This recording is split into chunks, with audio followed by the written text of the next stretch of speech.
Campus ജീവിതം എങ്ങനെ ആഘോഷമാക്കാം എന്നു കരുതുന്ന ഒരു സംഘം വിദ്യാർത്ഥികളുടെ ജീവിതത്തിനിടയിൽ അരങ്ങേറുന്ന സംഭവ വികാസങ്ങൾ അവതരിപ്പിക്കുന്ന ചിത്രത്തിന്റെ ടൈറ്റിൽ ലോഞ്ച് നടി ശോഭന തൃശ്ശൂരിൽ നിർവഹിച്ചു.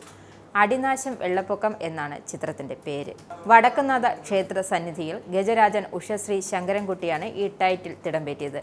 അടികപ്പിയാരെ കൂട്ടമണി, ഉറിയടി എന്നീ ചിത്രങ്ങൾക്ക് ശേഷം AJ വർഗീസ് സംവിധാനവും തിരക്കഥയും ചെയ്യുന്ന ഈ ചിത്രം തൃശൂർ കേന്ദ്രമാക്കി പ്രവർത്തിക്കുന്ന സൂര്യഭാരതി ക്രിയേഷൻസിന്റെ ബാനറിൽ വ്യവസായ പ്രമുഖനായ മനോജ് കുമാർ KP യാണ് നിർമ്മിക്കുന്നത്.